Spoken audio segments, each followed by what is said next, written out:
receba calorosamente este momento, onde a inspiração divina pode florescer em seu dia, trazendo paz e clareza. Que essas palavras possam ser um abraço para o seu coração, trazendo conforto e serenidade. Uma pessoa que me escreveu aqui, ela disse assim: Padre, eu moro fora do Brasil há 5 anos, dizia, eu preciso muito da sua ajuda. Por mais que eu tente, eu não tenho conseguido perdoar. Eu sou fruto de um relacionamento da minha mãe com um homem casado, e ele decidiu viver a vida dele com a família dele. E minha mãe refez a sua vida com uma outra pessoa. Eu nunca aceitei o envolvimento da minha mãe com essa pessoa. E talvez por medo de perder a atenção dela, só que isso não aconteceu. E desde cedo, desde muito criança, eu sofro muito com isso. Minha mãe teve outra filha, percebi que começaram a me menosprezar por não ser um fruto do relacionamento deles. E meu padrasto, que não gostava que minha mãe fizesse muita coisa para mim, tornou-se uma pessoa muito difícil. Eu não podia estudar em escola particular, diferente da minha irmã que podia. Eu passei em 2 faculdades públicas, fiz as 2 porque eu não queria perder. E mesmo assim, só sofri cobranças de minha mãe e de minha irmã. E minha irmã sem nenhuma cobrança. Sempre a vida dela facilitada e a minha vida sempre mais difícil. Hoje, Padre, eu estou fora de casa por decisão própria e fico nutrindo dentro de mim um sentimento muito ruim pela minha irmã. Um sentimento de ódio mesmo. E quando me pergunto se quero ter filhos, eu digo que não. Eu tenho medo de fazer o mesmo com eles. Padre, eu preciso da sua ajuda para conseguir superar tudo isso. Minha filha, toda vez que nós temos uma história difícil, você tem razão. É muito comum que uma pessoa reproduza no outro a vida difícil que teve. É por isso que a gente precisa se curar do que viveu, do que experimentou. Porque senão nós nos tornamos continuadores, né? Daquilo que tanto foi penoso para nós. Toda vez que eu não sou capaz de assimilar uma dificuldade vivida, eu posso fazer repercutir nos outros a dificuldade que eu não soube assimilar. A gente perde muito tempo em não perdoar, porque o perdão é justamente a oportunidade que a gente tem de viver uma reconciliação que tem várias dimensões. Um dos aspectos dessa reconciliação é eu me reconectar comigo. Você sabe qual que é o grande estrago? O outro quebra dentro de mim uma harmonia.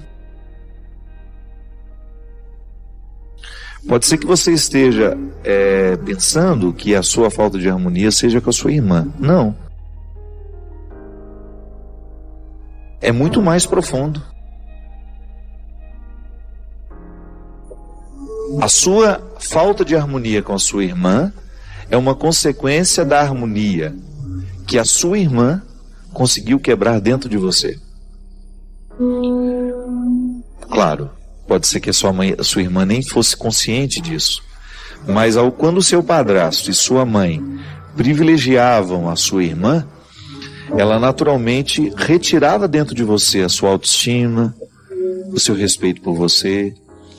Então é isso que primeiramente precisa ser arrumado.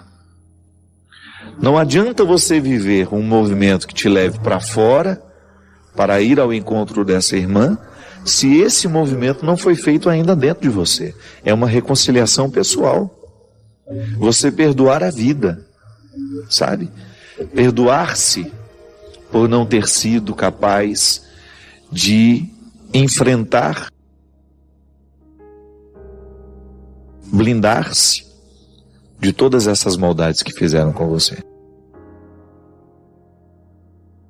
É reconciliar-se, sair da condição de vítima, né? Porque também ninguém ganha nada sentindo-se o coitadinho, o pobrezinho da história, o que foi maltratado, o que foi isso, o que foi aquilo.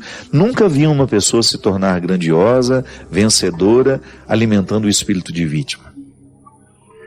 Esse primeiro movimento que você faz é de correção daquilo que você permitiu ser quebrado.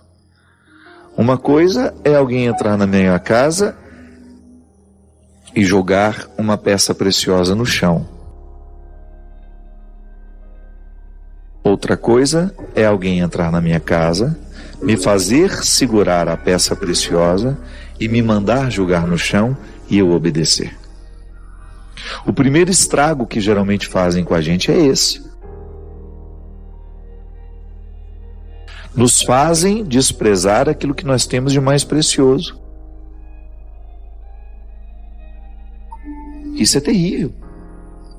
O desprezo do outro por mim, a arrogância do outro comigo, ou a injustiça do outro para comigo, faz com que eu viva justamente uma quebra interior. E depois, eu acabo achando que a minha dificuldade é com o outro. Não, a primeira dificuldade que eu tenho é comigo mesmo. Eu preciso corrigir isso aqui. O estrago que eu fiz em mim, porque eu acreditei no desprezo do outro. Aí você pode dizer, pai, mas como é que a gente evita isso? É difícil quando você está falando de uma criança que não tem os filtros que um adulto tem, por exemplo. Um adulto tem filtros que a criança não tem. Então a criança é fortemente atacada. E ela não tem muita imunidade para receber os ataques. Então ela registra tudo.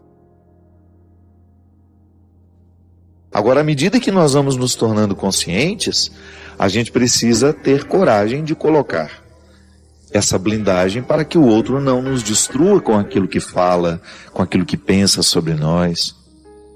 É por isso, minha filha, que agora você tem que viver o processo terapêutico de curar-se para depois ter condições de perdoar sua irmã.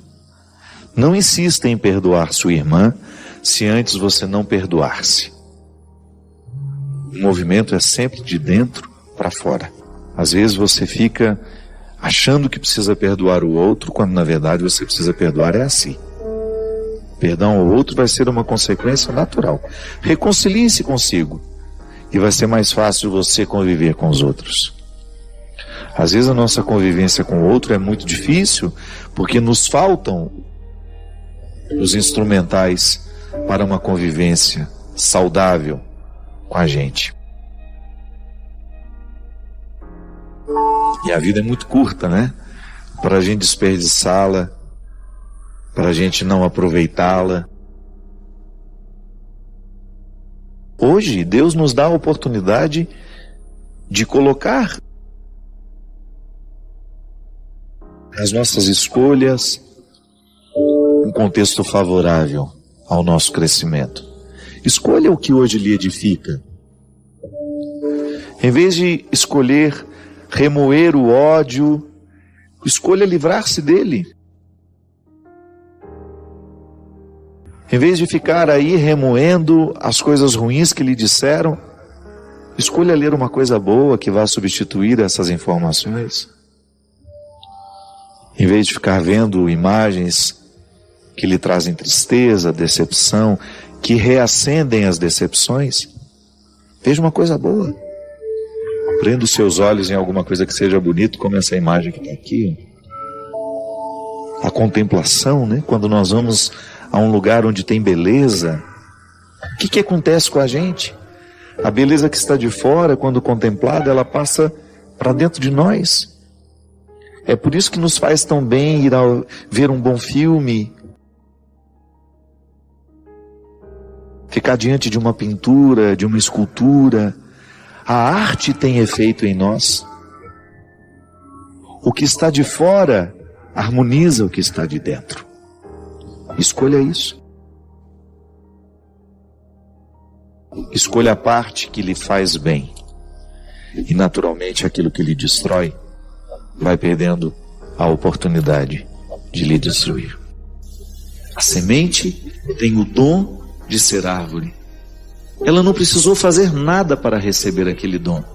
Todas as possibilidades da árvore estão condensadas na semente. Mas ela terá que passar pelo processo da tarefa.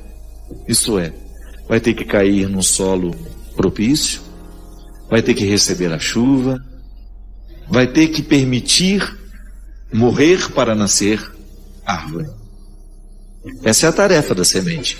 E que nós muitas vezes ajudamos a cuidar. Se você quiser uma árvore na sua casa, você planta desde pequenininha e você vai trabalhando aquela semente que foi plantada para que ela venha ser a árvore que ela pode ser.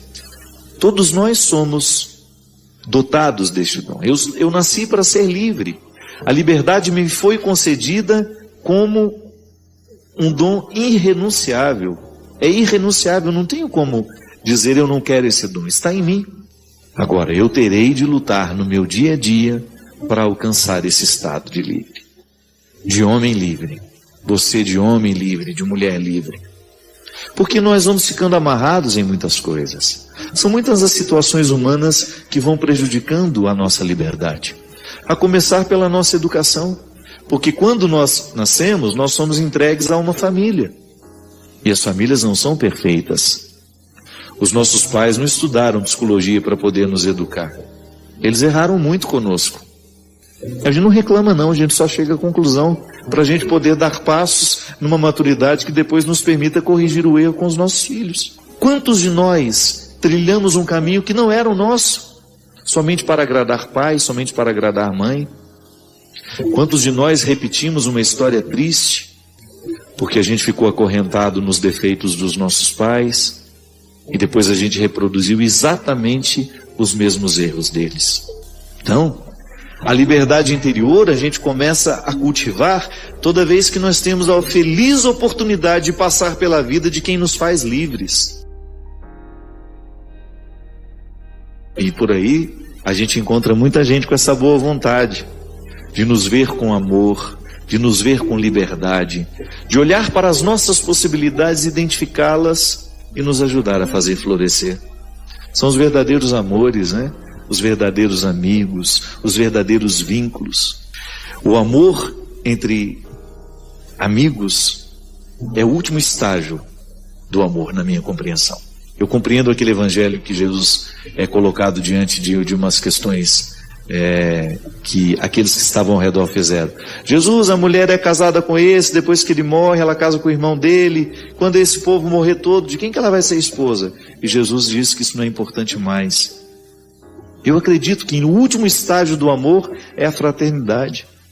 Pai e mãe experimentam isso com o passar do tempo, quando a mãe deixa de exercer o papel de mãe na vida do filho, quando ele não precisa mais daqueles cuidados que ele precisava antes, a relação vai modificando, vai virando amizade.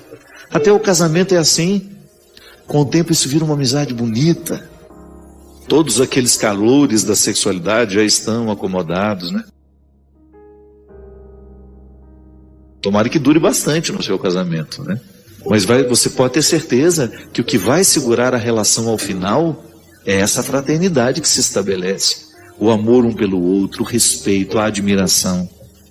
Então, toda vez que passa pela nossa vida um amor fraterno, verdadeiro, sem os interesses da sexualidade, toda vez que você é olhado de maneira fraterna por alguém, ele extrai o que você tem de melhor e você fica mais livre. Tão bom a gente ser olhado com esse olhar que liberta a liberdade interior que a gente tem. Pessoas que nos fazem livres, porque tem algumas que são especialistas em nos aprisionar, não é? Basta olhar para a gente. Tem tanta expectativa no olhar dela que a gente não suporta o peso do olhar. Há algumas pessoas que às vezes dizem: você não gosta de mim? Você escuta muito isso, né?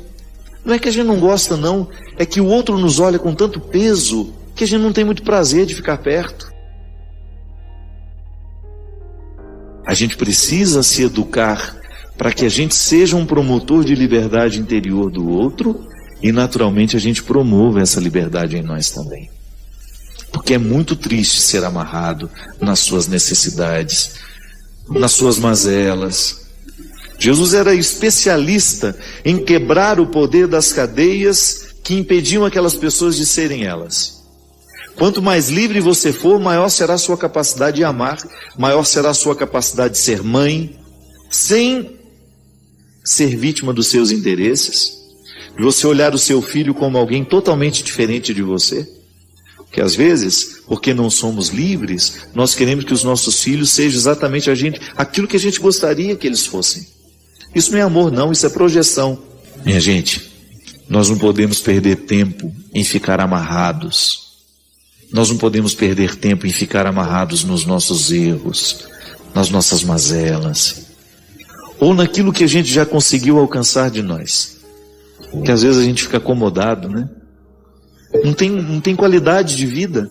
Toda vez que eu fico limitado àquilo que eu já alcancei de mim, a minha vida vai perdendo a graça. O bom é eu sentir que eu estou cavando dia a dia, é que eu estou fertilizando dia a dia a semente do meu ser, para que eu venha florescer e trazer todas as minhas possibilidades. Mas se nós estamos ouvindo a vida, os fatos, os acontecimentos, tudo aquilo que nos rodeia, fica um pouco mais seguro tomar uma decisão.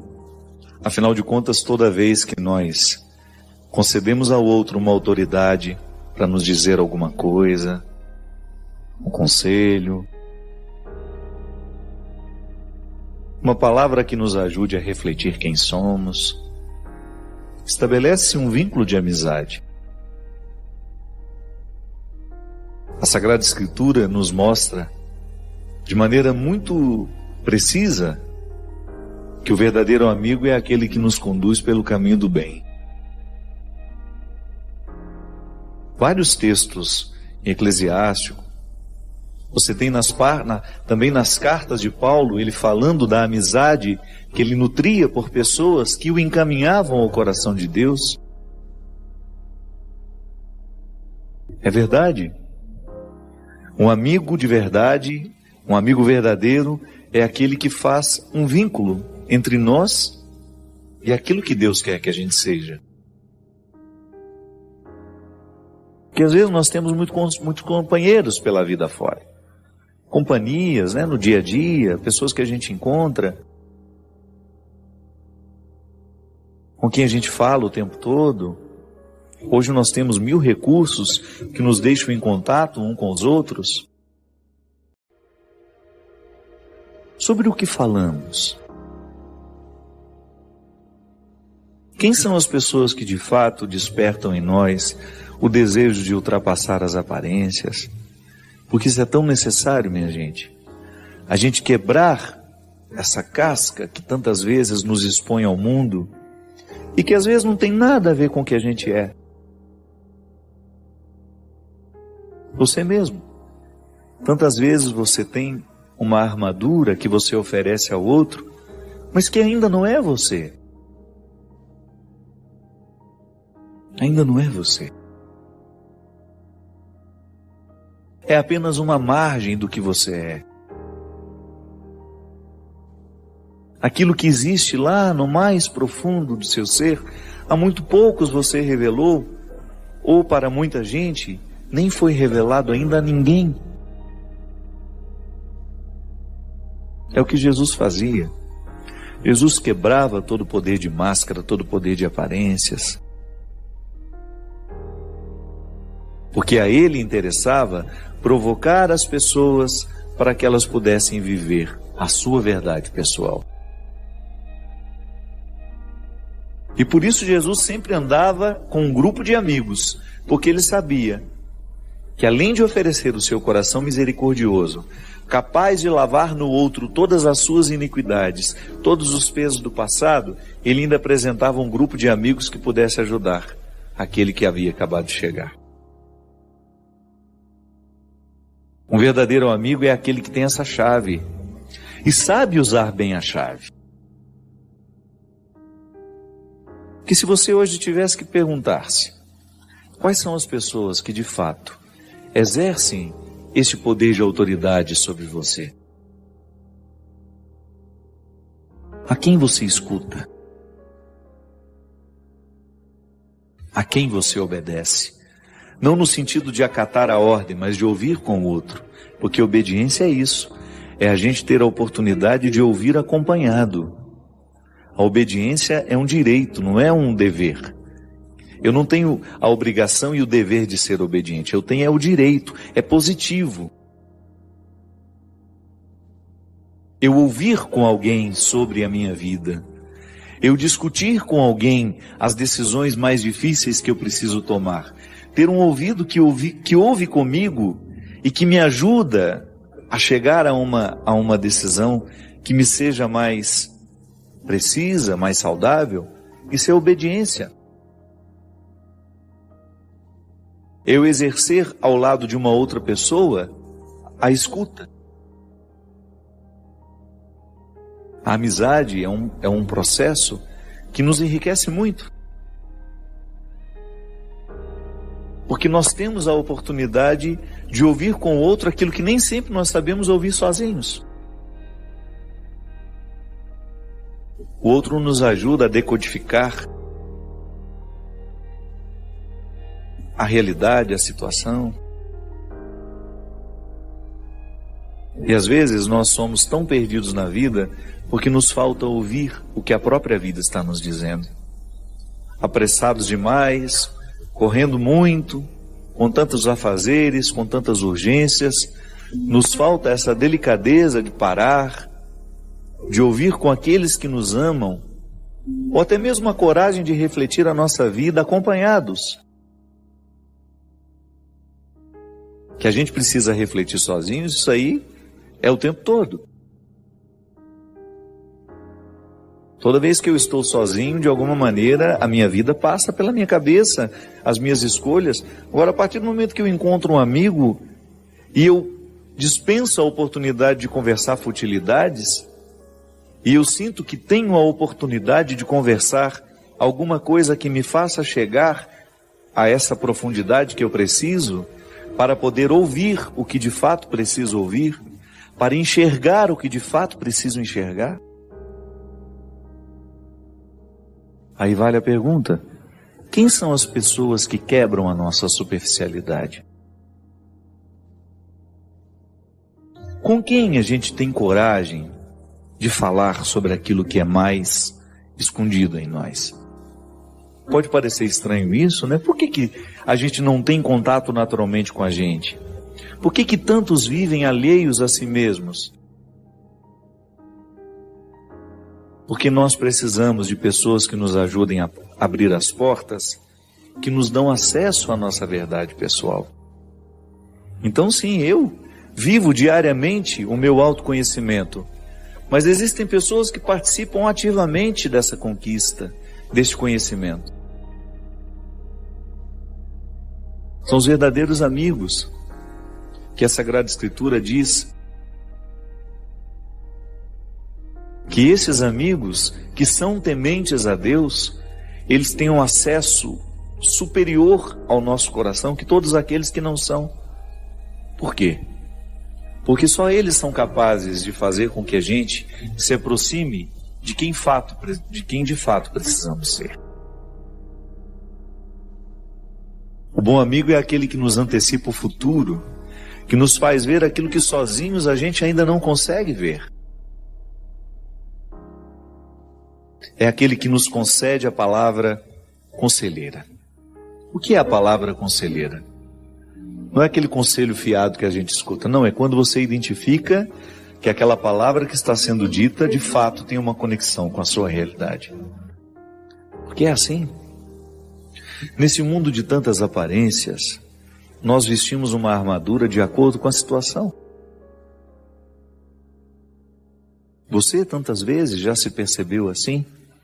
Usando máscaras de acordo com a situação? E isso não é viver. A gente perde tempo demais com essas armaduras, com essas máscaras, e o nosso eu, de fato, que precisa vir à tona, que precisa ser oferecido para que a gente se sinta bem, porque é uma questão de realização humana. Se eu ofereço ao outro apenas a minha caricatura, apenas a minha armadura, apenas a minha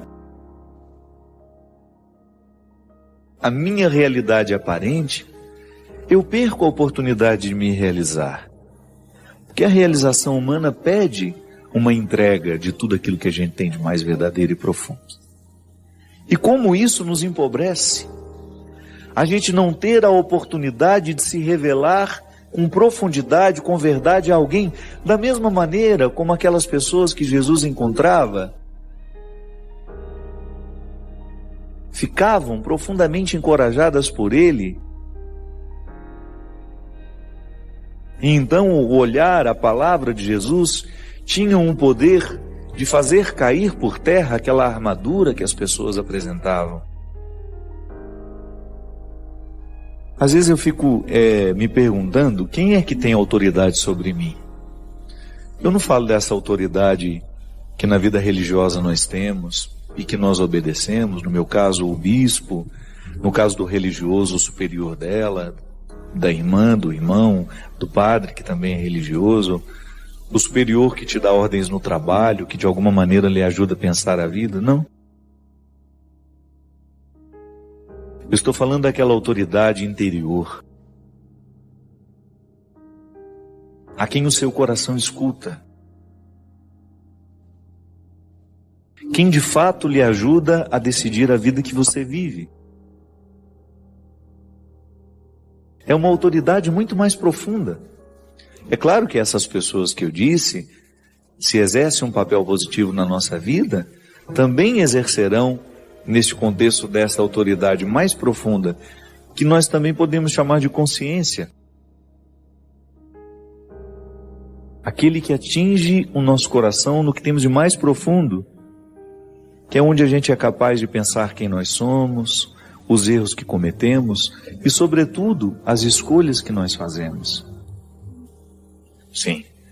E quando nós estamos rodeados de pessoas que querem o nosso melhor, aí sim, podemos ir longe. Podemos ir longe. Quando a gente encontra alguém que de fato se torna o nosso conselheiro, se torna aquele que tem acesso ao que temos de mais vergonhoso, e mesmo assim é capaz de nos ajudar a significar tudo isso, que nos oferece o amor que a gente precisa e que nos provoca para oferecer também este amor. Hoje, conversando com uma pessoa amiga, ela me disse: a maior riqueza que nós podemos ter na vida, padre, são amigos. Amigos de verdade nos enriquecem. Talvez você já tenha esbarrado nesta frase muitas vezes. E talvez tenha experimentado o poder dessa frase, sobretudo no momento em que você experimentou a pobreza de não ter alguém ao seu lado no momento em que você mais precisava. É doído ser só. É doído você ver partir pessoas que significavam tanto na sua história, assim como a Sagrada Escritura nos diz, alguém que te aproximava da sua melhor parte. Por isso é tão doído perder pessoas que nos amam de verdade. É como se o nosso mundo perdesse a sua riqueza, o seu brilho.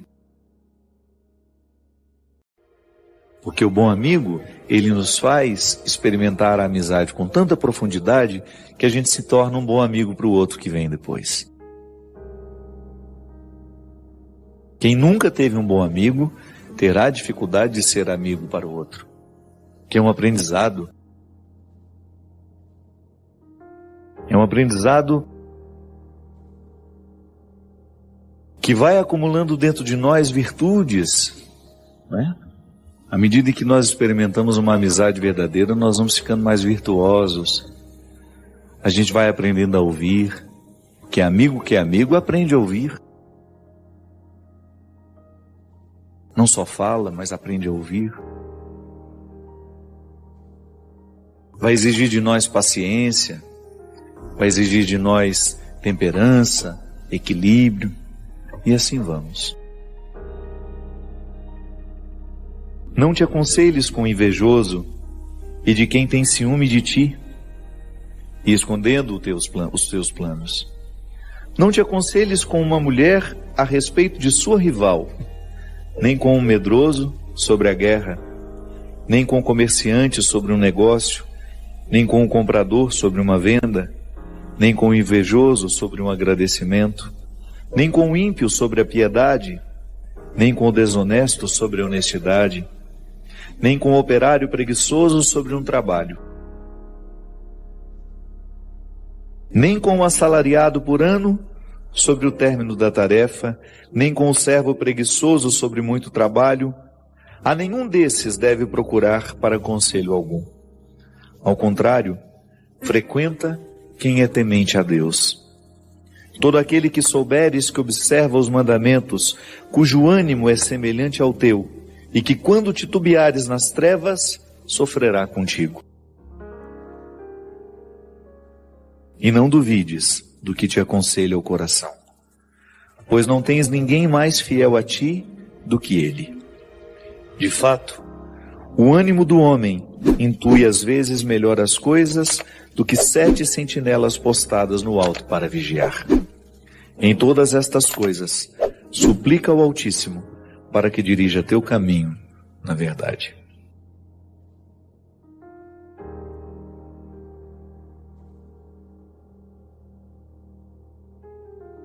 Senhor, nós vos rogamos humildemente por todos que ouviram esta mensagem.